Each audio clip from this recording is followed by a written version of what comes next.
अखिल भारतीय रेगर महासभा का कार्यकारिणी का चुनाव 25 दिसंबर 2022 को होना है। इसी कड़ी में दिल्ली के सामाजिक कार्यकर्ता चतर सिंह रछोया राष्ट्रीय अध्यक्ष का चुनाव लड़ रहे हैं, जिनका बैलेट नंबर 2 है।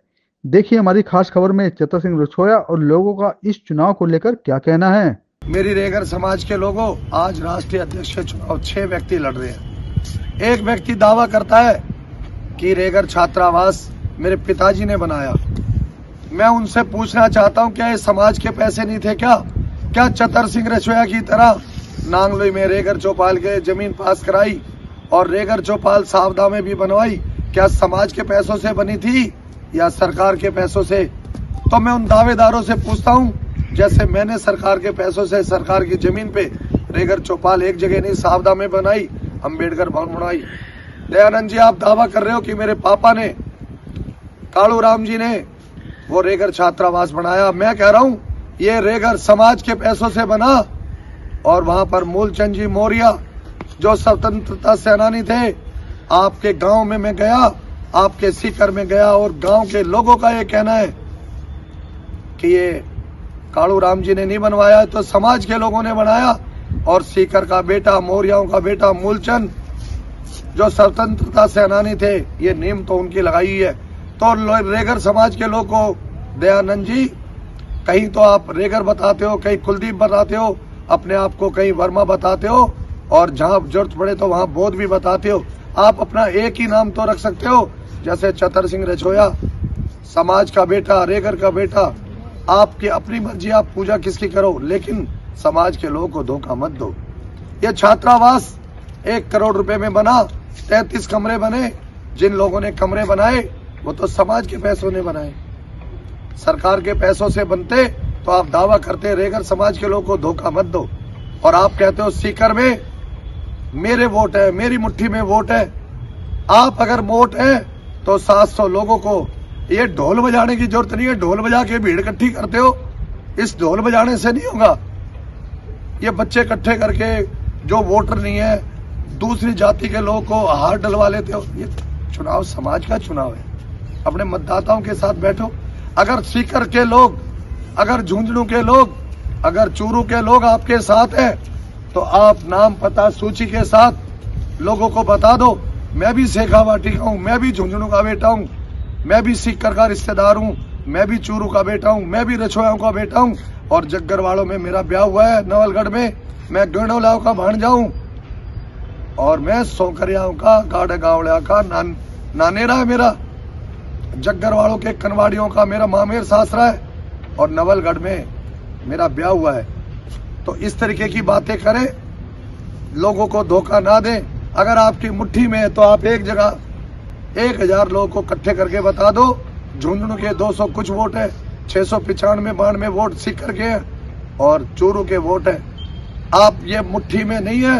आज समाज जागरूक हो गया, समाज को धोखा देने की जरूरत नहीं है। समाज को पता है कि काम कौन करेगा, समाज जानता है कि काम किसने किया। आप मुझे बता दो, बैंक में रहते हुए कोरोना काल में कितने लोग की मदद करी थी? मुझे बता दो, नोटबंदी में कितने लोग की मदद करी थी? कितने लोग को आपने लोन दिलाया? और IAS के दावे करने वाले लोगों, समाज में जोधपुर में आपने कितने लोगों के ब्याह में गए? कितनी बहन बेटियों के सामूहिक विवाह में तुमने कन्यादान में मदद करी? कितने लोगों की मौत में गए?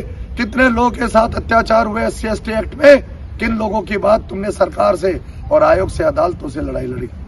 लोगों को, समाज के लोगों को धोखा देने की जरूरत नहीं है। आज समय आ गया मेरे समाज के लोगों, इन धोखेबाजों से बचो, इन बेईमानों से बचो। ये सरकार के पेंशनर सिर्फ पेंशन लेकर आपकी पगड़ी पहनना चाहते हैं, आपसे हार पहनना चाहते हैं, और उसके बाद आपसे दुख सुख में आने वाले नहीं है। मैं आपका बेटा हूं, मैं आपका बेटा हूं, मैं रेगर का बेटा हूं, मैं समाज का बेटा हूं। तुमने किस बेटी को, बेटे को रेगरों में ब्याया, और क्या उसका ससुराल है? जब तुम अपना बेटा बेटी रेगर समाज को ले नहीं सकते तो समाज की क्या सेवा करोगे? पहले अपने रिश्तों को चेंज करो, उन बेटे बेटियों को समाज में लाओ और समाज में अपनाओ और समाज में ब्याओ। ये लोगों को धोखा मत दो। आज जरूरत है समाज में रहने की, और सबसे पहले समाज के बेटे बेटियों को समाज में लो और समाज में दो। ये तीनों आदमी धोखा कर रहे हैं। और जयपुर शेखावाटी की बात ना करके रेगर की बात करें कि रेगर को कौन आगे लेके जाएगा, कौन विदेशों में रेगर समाज को लेके जाएगा? दिल्ली से जाएगा बेटा रेगर का, रेगर की बेटी विदेशों में जाएगी तो दिल्ली से जाएगी। तो मैं दिल्ली में निवास करता हूं, लेकिन राजस्थान के झुंझुनू जिले का हूं, झुंझुनू का बेटा हूं, झुंझुनू में भी आया हूं जग्गरवाड़ों में। तो इसलिए मेरी मदद करो, मेरी समाज के लोगों को। मैं आपका सेवक बनके, आपका दास बनके, आपका बेटा बनके सेवा करूंगा। जय भीम, नमस्कार, जय रेगर समाज। इनसे परिचय हुआ सोशल मीडिया में, मैंने व्यक्तिगत तौर से कभी मिले नहीं, सोशल मीडिया पे हुआ।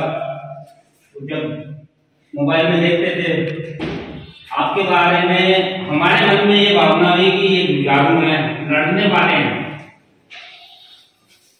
जो मुद्दा आया था जो अपना रामदेवरा वाला मंदिर है, तो मेरे भी मन में कई बार धर्मशाला की पट्टी आई थी कि वहां जो काम हो रहा है उसमें स्पष्टवादिता नहीं है। आज ये परिचय हमारे बुजुर्ग उन्होंने बनाया, फिर किसी और को जिम्मेदारी दी हमारे आदरणीय श्री जगन्नाथ सिंह वाडिया जी। तो इसमें जो पारदर्शिता स्पष्टवादिता होती है वो समाज के सामने आनी बहुत जरूरी होती है, जिससे कि किसी के मन में कुंठा नहीं आए, कोई तरह की वो भावना न जागृत हो। क्योंकि ये जो आदमी और पैसे वाला मामला होता है ना, उसमें आदमी को ज्यादा बदनाम सारे इतने खाली होंगे, इतने खाली होंगे, जबकि वो अपने घर का पूरा कामकाज मुझे तकमन करते लगता है। उस भावना को तो कोई देखता नहीं है, और दो पैसे का इधर उधर देना किसी के भी कार्ड में आ गया तो वो उसको बदनाम कर देता है। ये भावना नहीं होनी चाहिए। दूसरा, दो प्रतिद्वंदी लड़ते हैं तो सामाजिक नेचुरली ये आता है कि वो फलाने क्षेत्र का कहना आदमी आपको वोट नहीं दिया, सारे को देखना ही नहीं दिया। तो ये भावना दो उम्मीदवारों के बीच में कभी नहीं होनी चाहिए। समाज से जुड़ा रहना है। ये जीतेगा, बाकी के हारेंगे उन व्यक्तियों के मन में कभी भी ये नहीं आनी चाहिए कि अपना समाज नहीं है, अपना समाज मान के चले, उसको ज्यादा मान के चलेंगे, अगले चुनाव में वो जीत जाएंगे। तो आदमी कर्म करेगा तभी आदमी को पता चलेगा कि हम वास्तव में ये आदमी है। तो मेरा आपसे ये निवेदन है कि आप हमसे जुड़े रहें, हम आपसे जुड़े रहेंगे, व्यक्तिगत तौर से मिलते रहेंगे। कोई सम्मेलन होगा, सामाजिक स्तर पर होगा, और कोई आर्थिक मदद की कोई जरूरत होगी तो अपन जुड़ते रहेंगे। तो यही आपके आप जुड़े रहेंगे। लेकिन वास्तव में इस व्यक्ति के विचार सुगत बड़ी मुझे प्रशंसा है और दिल करता है कि परिवर्तन लाएंगे। मुझे बड़ी खुशी है, बहुत बहुत धन्यवाद। समाज की पीड़ा को व्यक्त करके अपनी सेवक की भावनाओं को व्यक्त किया है। वाकई में अपना समाज पीड़ित है और उसको बहुत ही आवश्यकता और विकास की जरूरत है। तो मैं समझता हूँ कि जगत सिंह जी जैसे सक्षम व्यक्ति ही समाज की पीड़ाओं को समझ करके और उसको समाज के विकास में उसको आगे बढ़ाने में अपना योगदान दे सकते हैं। वास्तव में ये बहुत ही समाज के लिए एक सौभाग्य की बात है अपने लिए आज की तारीख कि जगत सिंह जी जैसे महान परिपक्व आदमी को आज अपने सुनने को मिला और इन्होंने समाज की एक एक बात को आपके सामने रखा। दूसरी, इन्होंने अनेक जो आसार की है जैसी है उनके बारे में भी बताया कि उन्होंने अपनी सेवा में रहते हुए कोरोना काल में क्या मदद की। और ये अपनी इच्छा लेकर आए हैं कि हमारा साथ दें। तो मेरे यही निवेदन है कि इनका तन से साथ दें और इनको विजय करें। समाज जिंदाबाद, समाज जिंदाबाद, बाबा साहब अम्बेडकर जिंदाबाद, बाबा साहब अम्बेडकर जिंदाबाद। लेकर चलने की, लेकर चलने की जय हो, लेकर चलने की जय हो।